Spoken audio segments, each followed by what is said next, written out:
I usually learn something new every day. I get to meet interesting people and do interesting things. So yeah, what's to complain about? Welcome to Island Influencers, where we share stories of successful business owners, experienced professionals, entrepreneurs and community leaders based or with influence in the Isle of Man. This podcast is brought to you by Thornton Chartered Financial Planners, because great financial planning has the power to change your life. Now here's your host, Chartered Financial Planner Sharon Sutton. Welcome to this week's Island Influencers, and my guest this week is Laura McCoy, who's the Curator of Natural History at Manx National Heritage. After acquiring a Bachelors and Masters in Biological and Ecological Sciences at university and working in field ecology, she retrained in museum conservation, specialising in natural science collections. I hope you enjoy listening to Laura's fascinating story. She started a career at the Natural History Museum in London and has worked in several institutes in the UK and abroad, including Israel and South Africa. She moved to the Isle of Man in 2017 to take up the post of Natural History Curator. She feels fortunate to work in a field that sees her learning something interesting every day and thoroughly enjoys sharing her passion with others, hoping they'll be encouraged to save and repair this small blue dot we call home. I hope you enjoy this week's conversation with Laura McCoy. Welcome, Laura. Thanks so much for coming along to St John's Mill to do the podcast today. Yeah, well, it's a beautiful place, so thank you for asking me here. It's a nice trip out of the office. Yeah, and the office for you is? In Douglas. Yeah. So I'm the Natural History Curator for Manx Museum, and I work in Douglas most of the time. Yes. Well, obviously, I suppose that's the main National Heritage Site, yes. Isn't it? I've been reading your employment history prior to meeting you today, and you've had an amazing career so far. I was just wondering, for it's got some odd, there's some weird, what jobs are like, and especially if you're not in that industry, sometimes you're like, what does that mean? Okay, well, it would be great to know all about you, where you've come from, and how you ended up being, today as a curator of Manx of Natural History in the Isle of Man. So I was born in Cheshire, and I moved to the Isle of Man a little over 3 years ago for the job that I have right now. Mm-hmm. And before then, I have worked in numerous places. So working in the heritage sector, particularly when you're starting out, it's quite a difficult industry to break into. You have to pay your pound of flesh with volunteering, and you have to do a lot of short-term contracts and things like that. And, obviously there are many industries which are kind of like that all the time, like media. But the goal or the dream is to get a permanent job, because that means that you're not constantly having to think about the next contract, which in my industry, particularly at the moment with financial constraints, is finding quite difficult, especially across. Yeah, sure. But yeah, I saw this job come up, and it was a promotion, and it was in an interesting place, and I've worked in quite a few different interesting places, and I thought, oh, that looks good, I'll give that a go. I'll apply, see what happens.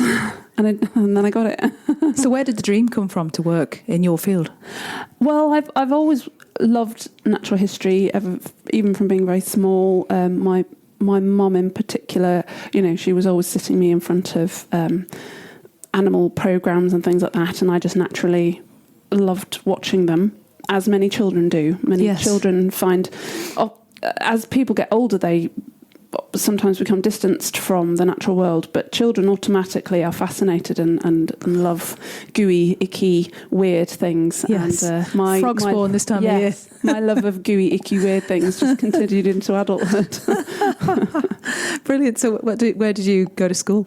So I went to a few different schools, but mainly around the kind of Macclesfield area. Mm-hmm. Was the last school that I went to, King's School in Macclesfield. And that was a lovely school, and I had great teachers, and enjoyed my time there. And then I went to university in the University of East London, which is based in Stratford. Mm-hmm. And I really liked my degree. I did animal biology and conservation, and it was just a joy, really. I did not get very good results at A levels and things like that. Do not think that just because you don't get straight A's that your life is over.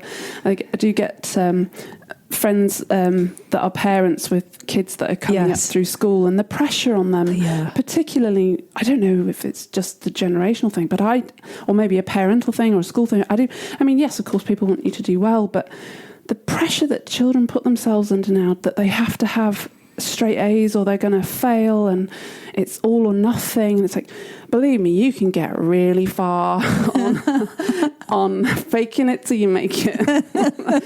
Just, act like you know what you're doing, and one day you will know what you're doing, and it just, and it all comes together. Yeah. But don't feel it's a disaster if you don't get all the things. Cheerful attitude, keep going. Just keep going. If you love it, you'll get there in some shape or form. Oh, brilliant. So I can see, though, I didn't put my school results on that piece of paper, just so you know.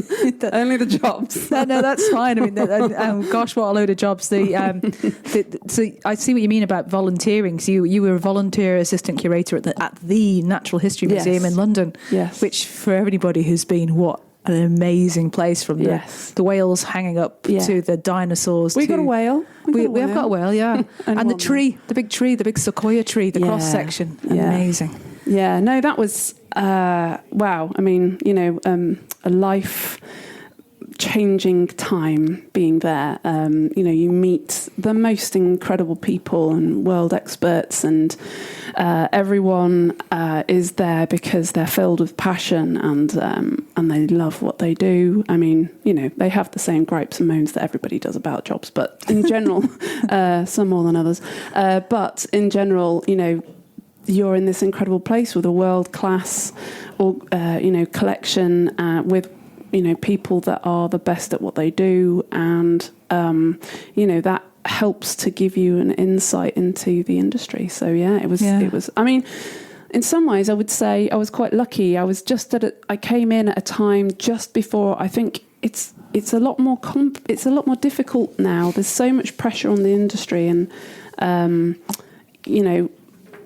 having that chance. I mean, I was particularly lucky, but I would also persistent. I kept pushing it and calling people and saying, "Hello, I'm here. Please, can I come help you for free?" By the way, and I got there, and so you got through there in the end, and you got a proper job. Assistant curator for the Wildebeest project. I'm not quite sure why we called it. Oh yes, I remember now why they called it the Wildebeest project, because it was a large movement of lots of animals, like a wildebeest herd moving through the veldt. So I was moving large numbers of mammals and fish and reptiles and all sorts of things, and so they just decided, oh well, it's like a big herd of animals being moved, so let's call it the Wildebeest project. So that's all. No, I'm glad you explained that. I don't know what sort of images I had in my head before you said that. There weren't lots of wildebeest. I think, in fact, I don't even know if there was one. There was a book written called Dry Store Room Number 1 by an excellent emeritus researcher at the Natural History Museum called Richard Fortey. So it's called Dry Store Room Number 1. And sorry, what was that? Dry Store Room Number 1. Okay. And it was because it was a dry store, because the Natural History Museum have spirit collections, and they call those the wet store. So this was things in like liquid, formaldehyde, that sort of stuff, exactly, right? Okay. So this was a dry store, so taxidermy things, and things in boxes and stuff. And it was in the basement, and their basements are awesome. There's all sorts of amazing things down there, and it needed completely renovating because it was old and it needed more up-to-date storage to be able to store more things and to store them more effectively. So it was my job to empty it so that they could do it up and then move everything back in again. And what was the most fascinating thing that you saw? It's hard to pick because I find everything fascinating. All right, your top three. The one thing that I loved, that I found really great. So part of what I was doing as I was emptying everything out was I was also cleaning everything. Yeah. So when I was hoovering a panda. Hoovering a panda. What sort of a panda? I think it was Chi-Chi. No, it wasn't Chi-Chi. Oh no, the famous one. Yeah, okay. No, well, maybe it wasn't Chi-Chi. Maybe it was because it wasn't sat down. It was another one that might have known Chi-Chi.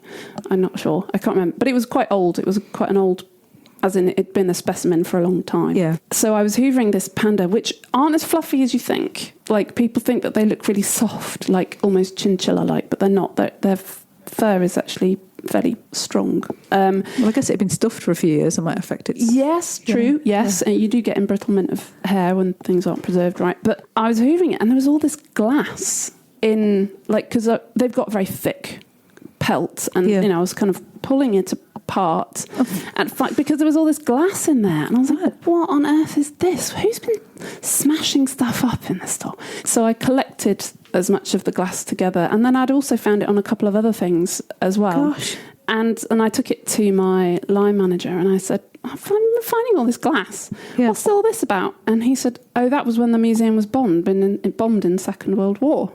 So these animals have been in glass cases in a gallery. Yeah.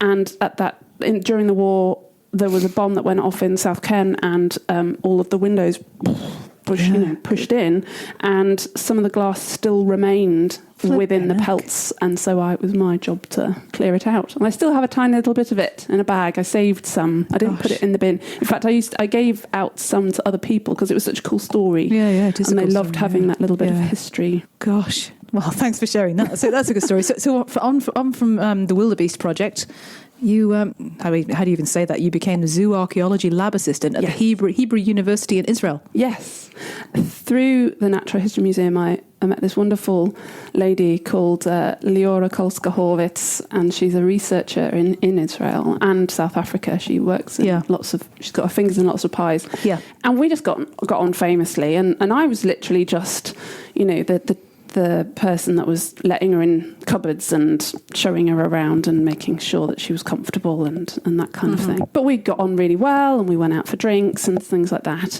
But she knew that my contract was coming up to an end. After my contract finished, I continued to volunteer just to kind of wrap things up a little bit because I didn't have another job to go to at that time. And she was like, hey, why don't you come to Israel? And I was like, oh, well, I guess I don't have an excuse to say no because I'm jobless. So, okay. But the impression that people have of Israel just through the news is obviously most of the time negative because all they ever hear about is the conflict. So I was a little bit worried. Yeah. But generally speaking, I just thought, well, give it a go. If I don't like it, I'll just come home again. But I, really enjoyed it. She's a wonderful person, and I gained some amazing experience. I didn't really know anything about archaeology at the time. I'm not quite sure why she had such confidence that I'd be able to pick it up but so quickly, but I did. And I, we did well, and we got everything processed and bagged up, and I really enjoyed it. It was an incredible place. And then you went from there to South Africa. Was that the same lady? Yeah. So because she also works on, in South Africa, she had a colleague of hers who wanted some help. And so I went to South Africa for, I'm trying to think how long I was there now, probably a couple of months, I think, 2-3 months, working at this incredible site that had fossil mammal bones in a deposit that was originally, it was a spring pool, like spring swimming pools, thermal springs, and they were considered health-giving waters. So some entrepreneur set up these swimming pools out in the middle of nowhere. And when they were digging, they found these fossil mammal bones. So we're talking, mammals that were around, sort of 10,000 plus years ago kind of thing. And after a while, I think these thermal baths weren't doing so well. And so they, I think the university or the government bought the site and started to excavate all of this incredible material out. And they just needed some help. So I went down. And was there any amazing discovery there that was unusual that you weren't expecting, really? I was doing fossil preparation. So that's basically, they'd already been taken out of the ground, and then I was cleaning them up. Because they're covered in mud and you can't really, they need to be cleaned up and sometimes consolidated. So basically glued. It looks a cool job. I've seen them do it in Denver, Natural History Museum of Nature and Science, where they've got so many dinosaur fossils there, and they're all doing them behind glass. That looks really cool. No, it's really good fun. It's very satisfying. It's a bit like doing a jigsaw puzzle, but cooler. So then you got back to the UK then back to Kew. Yes. So then I got a job at Kew Gardens working in the herbarium, which again was a fabulous place to work. And I was digitising type specimens there, which was a huge project that they've been working on for many years. And there was many of us in the team. Some people that have been there for years, and so Victorian and cursive handwriting can be quite difficult to read, particularly some people's handwriting was rather impossible. So I was always going to my colleagues going, oh God, you specialise in this person's handwriting, can you tell me what this place is, because I've been looking for an hour and I can't figure it out. But yeah, you're working on this incredible material from all over the world, and stuff. The Victorians were huge creators, weren't they? The huge collectors. Collectors, yeah. Huge. Because, we were learning about obviously we're still learning about the planet, but, they really were kind of so curious, but it was a status symbol for them. It was, museums are a kind of a Western invention by people in power to exhibit their wealth and their knowledge and their ability to travel and their adventures, and they could afford to go to these places and kill things often. And that was how you show, one of the ways that people in society showed their status. So, but then also to have a legacy, to highlight your wealth and status by creating something which everybody can come and look at, and also will stand the test of time. So, Fascinating. So you then you went off to work for the Leeds Museum and Galleries, and then to Warwick Museum. And so what did you do at Warwick? So I was an assistant curator there, and primarily working with the Natural History collection, of course. But I was also helping with the archaeology collection and sometimes the social history. It was a lovely place, and they've got some, really excellent things there. County museums. So you have obviously the world-class national museums like the Natural History Museum, like the Smithsonian, and so on. But county museums are incredibly important for representing local areas, because if you're a small museum in like Warwick, you're not going to be capable of creating a world-class collection covering absolutely everything. No. Your job is to specialise in that local area, because county museums, nobody represents that local area better than the county museum. The Natural History Museum may well have a few specimens from Warwick, but they will not have the thousands of things that the Warwick. I don't think I appreciated that until recently. Saw that movie on Netflix, The Dig, where they uncovered the Anglo-Saxon. Yeah, I've not seen it yet. The Sutton Hoo treasure, I think. Don't talk to an archaeologist about it. It makes them angry. I won't. Well, okay. No, angry is next not the word. No. So that's from there. You got you saw the job in the Isle of Man, and that brought you to our shores. Yeah. Well, things across and in charge. Yeah, well, questionable. The heritage sector is really taking a battering. It's the first thing that gets cut, really, because when they're thinking about, we've got to feed people and take care of the elderly and all of those really obviously incredibly important things, they're thinking, we've got no money, so what can we cut first? And they'll immediately go to art and heritage and things like that. So they'd already, before COVID, if there was such a thing, God, it's been going on for a million years. Before COVID, all local governments were obviously taking a hammering and having to make serious decisions about funding various things. And it's very difficult in that environment for, there isn't much job creation, there isn't a huge amount of investment, and they're not expanding. If anything, they're constricting, and there aren't that many jobs around. And especially if you want to move up, because, curation in particular, it's a bit like dead man's shoes. People tend to not move or leave. If they've got a good job, they stick in it, especially as it's probably a job they're very passionate about and they're really enjoying themselves. So why would they leave? Yeah. So that's why you are often moving from contract to contract and project to project. Yeah. So when you see a permanent job and a promotion come up, you go, I'm going to go for that.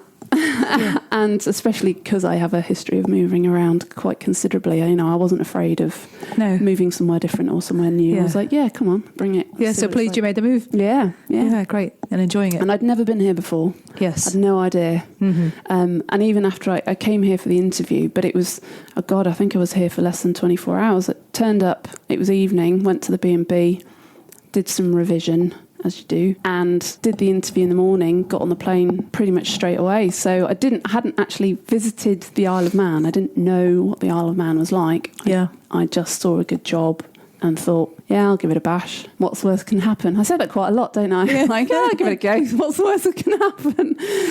But it worked out perfectly. Here you are. Great. So I'm very happy with my decisions so far. Good for you. No regrets.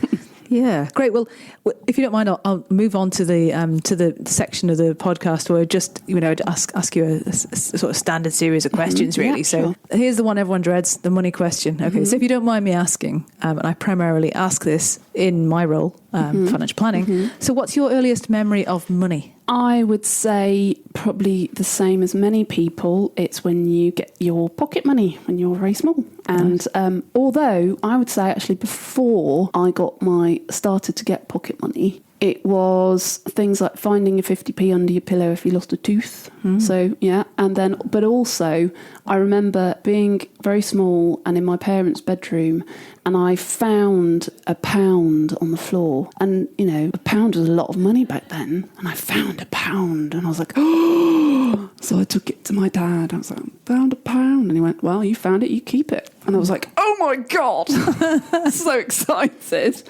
And from then on, every opportunity I got, I would be scrabbling around underneath his dresser to see what other money he dropped. And I think occasionally we'd probably drop things on purpose just so that I could find something. Because he was generous like that. And what did you do with it? Initially rush down the sweet shop, or did you... Probably. Yeah. Don't remember what you spent it on or saved it, or... I did used to save when I started getting pocket money, I started to save my pocket money, and then I would, because there was a cool Galt's toy shop, and I always used to have things in there that used to fascinate me. I don't like little things and music boxes and magnets and all sorts of rubbish, so that are amazing for a child. So I would save my money and I would go to Galt's toy shop. But before that, if it was just small amounts, like the opportunistic finding of money, then yes, I would go and just buy some sweets from the penny tray. Right. Okay. I'm glad we cleared that up. Okay. Good.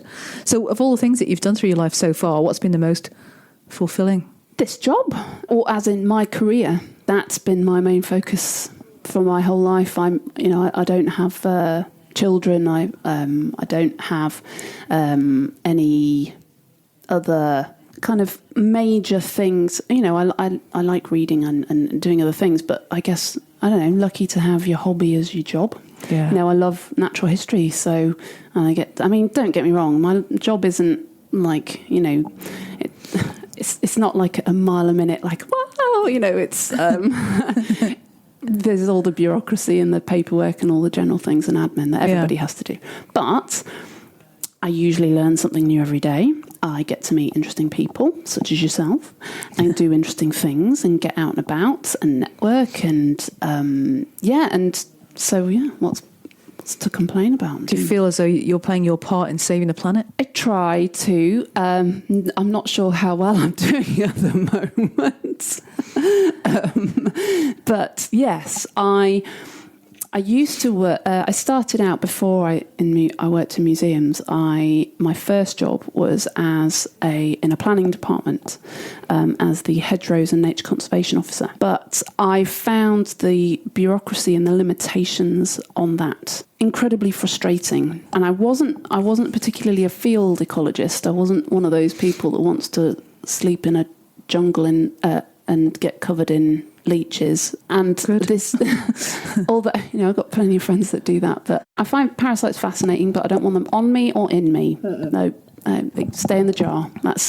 I deal with the dead things. I'm quite happy with that. They stay where they are. They do as they're told. Yeah, I just wasn't finding it very fulfilling. I was supposed to be a hedgerows conservation officer, but the restrictions on hedgerows conservation are so tight that most of the hedgerows that I was asked to look at, I had no option but to say it was okay for them to be removed, which is pretty depressing. Yeah. Especially when the criteria would say, it has to have, so many plants within 100 metres, and it'd be one off.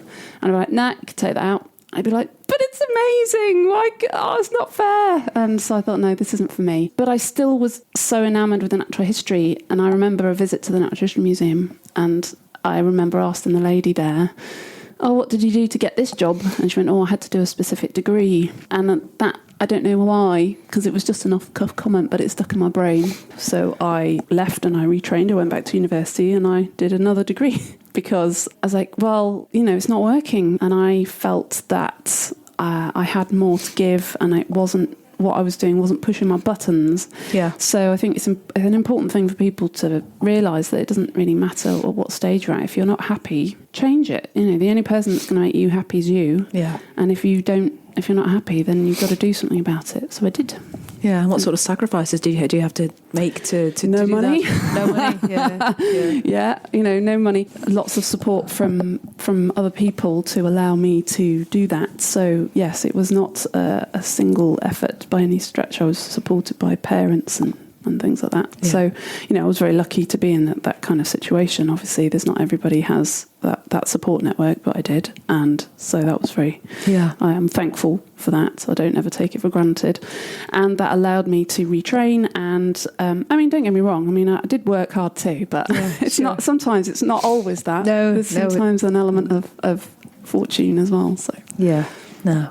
That's great. For any aspiring or existing organisation leader or even business owner, what would be your number one tip? Get people around you that you trust. If you've hired people that have a special set of skills, that's a terrible film reference, forget that. But yeah, if you hire someone and you've hired them and you're and they have a skill set, well, use it and listen to them and have confidence in them. Otherwise, why did you hire them in the first place? And train people, invest in people. I've had so much on-the-job training and have, furthered my knowledge and my ability to do my job through learning from others and, peer-to-peer support, which is so important. Yeah. So investing in your people. And I'm not an entrepreneur. I'm the opposite. I'm in a very comfortable, I work for a local government. Come on, I work for government. I'm in a very comfortable position. I haven't taken that level of risk in my life. I've taken risks in other ways, but I've always worked for a larger organisation. But get the support, get advice, and that's good advice. Which is kind of what you guys do, I guess. You provide people support for those kinds of life-changing decisions and making sure that they don't make too much of a cock up of it. That's right. Get between them and their mistakes. That's it. Yeah. No, but it's a really valid point about investing in your people. Most important part for whether you are local government or whether you are an entrepreneur, if you've got people, that's your biggest asset, definitely. So what do you do to relax? You mentioned reading before. Mm-hmm. So I love reading and I love cooking. So those are my main, and also just, spending time with my friends and family. And I love watching films as well. Favourite film? Oh God, no. What was the film reference? You're hiring people with a very special set of skills. That was Taken, and that was that's right. The Irish guy. What's his name? The tall one. I've forgotten his name. Yeah, I know who you mean. Liam Neeson. Liam Neeson. That's it. Yeah. Liam. He has a very special set of skills when he wanted to get his daughter back. Yeah. So I love watching films and reading and cooking. I love cooking. What sort of things? I'm quite adventurous. I'll try most things. My mother's an excellent cook, did it professionally as well as at home. So having that grounding and being confident in, cooking in general and being able to experiment with food. So I'm quite happy to wing things. I know what kind of things will taste good together. So I'm quite good at cupboard surprise. So it doesn't have to be like a perfectly recreated. Cupboard surprise, probably. I love it. That'll go together. Just shove a bit of that in. It'll be all right. It'll taste good. Yeah. But also able to follow a recipe and make nice things if I'm inviting people for dinner and brilliant. Like that. Sounds fun. Tell me what you think are the best things about living in the Isle of Man as a newish resident. Local produce, amazing. Like so many delicious producers and people growing and making wonderful things here. Just the accessibility of it. So, living across and, sure, there's farmers markets and things like that, but actually being able to meet the farmer and know exactly how they're caring for their animals or, how they're growing their crops, and being able to buy it directly from them, knowing that there's no middleman, that they're getting a good price for what they're producing, and that it's super fresh and it's no food miles and all of that kind of stuff. I mean, it's just like, it's brilliant. Yeah. And there's some really great products. Favourite producers you want to mention? Close Lease. Yeah. Bit of free advertising there, Close Lease. I hope to do a podcast with Tracy at some point. Yeah. Such, great, lovely things, ethics, and, their setups really lovely. And, and my boyfriend loves their streaky bacon. That's his go-to breakfast choice. Very good. So what would you say are the main challenges that the Isle of Man faces? Well, it's doing pretty well right now, don't you think? I mean, it is, geez. I mean, it's zombie land out there. I'd much rather be here than anywhere else now. Wow. I mean, obviously, I don't have any family here, so that's the main drawback. Yeah. Being a come-over, all of my family are not here, so I miss them very much. But, what am I going to do about it? Suck it up, buttercup. Yeah. It's and try not to rub their faces in it. When they're like, I've not been to the pub for a year. I'm like, we were just talking about that last night down the pub, Yeah, I know, you don't try not to say things like that to make people feel too bad, because I understand how really challenging everyone has found this. I mean, God, life-changing stuff.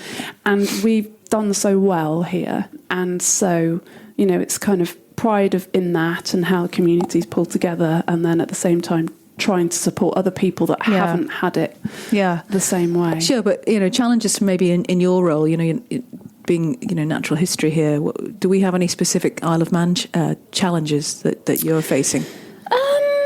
Well, I mean, I guess the connectivity obviously is a big struggle, and obviously the industries that depend on travel and people coming over, the TT, a huge, that's a huge identity thing for the Isle of Man, and to have that cancelled 2 years in a row, it's big, isn't it? It's just a huge knock. And, I think it's wonderful how the community has responded to, doing staycations and, God, I mean, I tried booking into a hotel for my boyfriend's birthday in November, and it was booked out.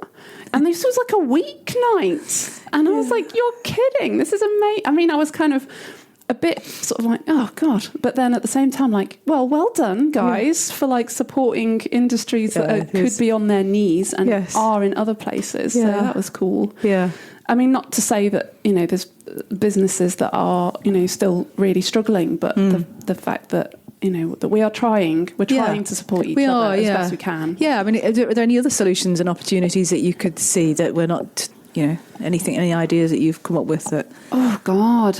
I mean, we've obviously really tried to support, in terms of like the, Manx National Heritage has really tried to support the community with what we do in terms of, we've got the iMuseum, we've got a lot of online resources. Our education department has put on, things for homeschooling, stuff like that. Really trying to help people. Yeah. Because, it's difficult enough trying to, especially especially during lockdown, when, the first one where people are trying to homeschool their kids and do their job and, not go mad.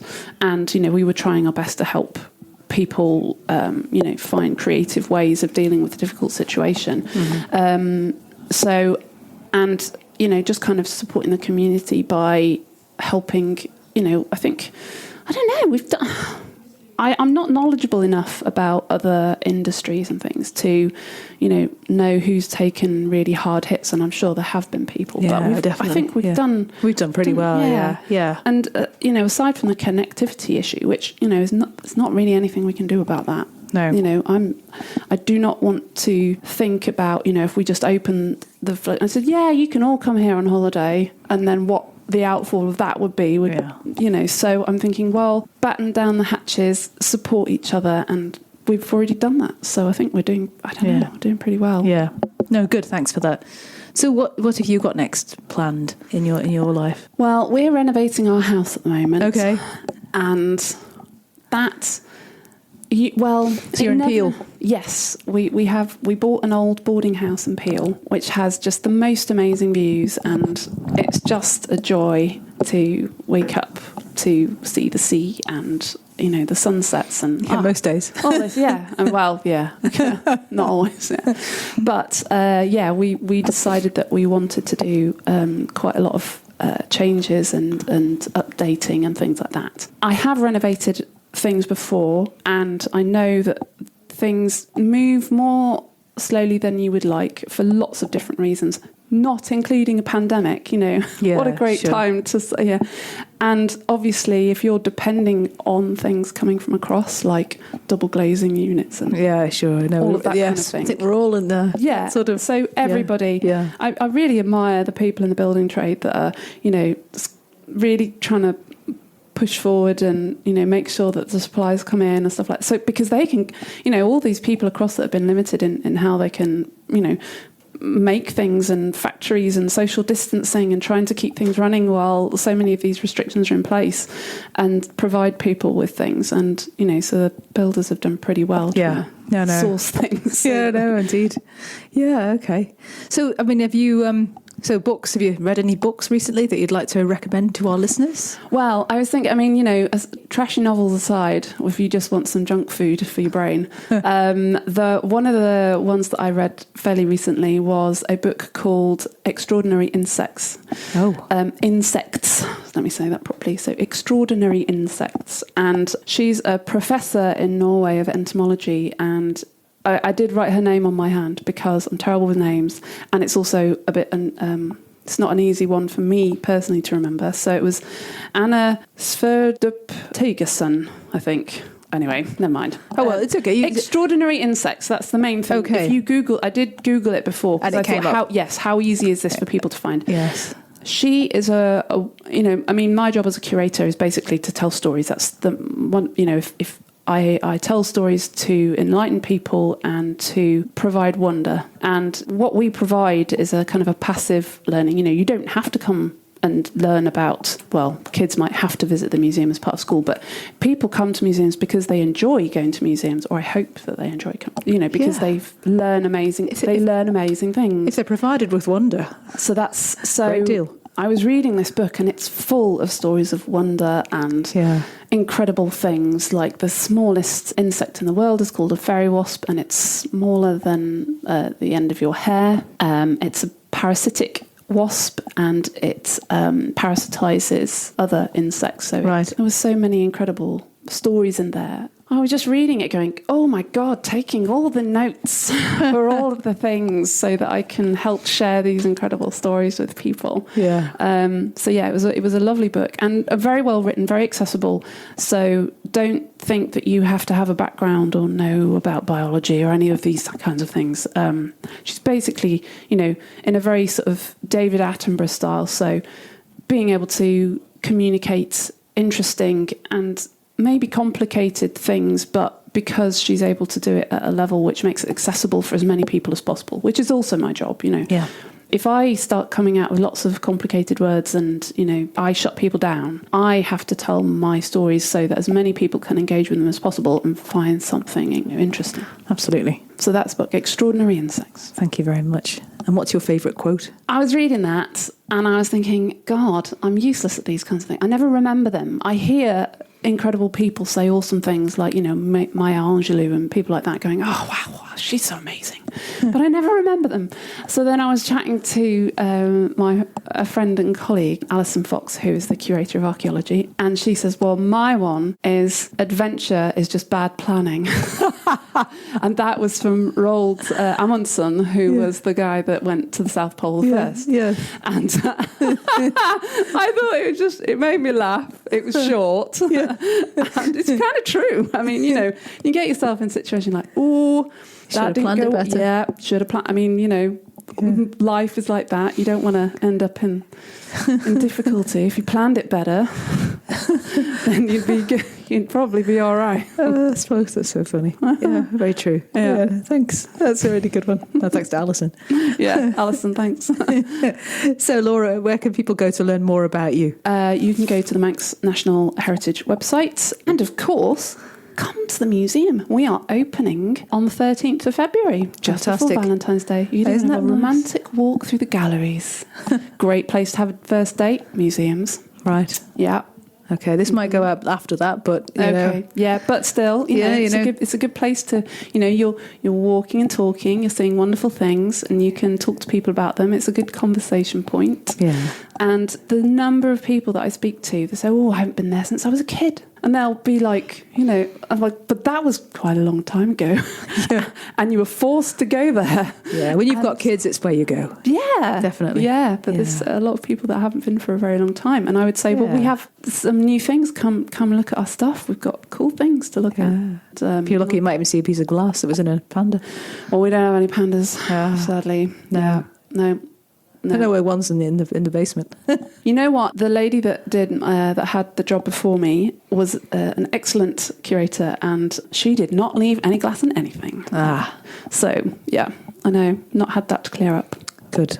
Nice to hear. Thanks so much for your help in the project, Laura. It's been a pleasure to talk to you today. It's been a pleasure. Thank you. Thank you very much.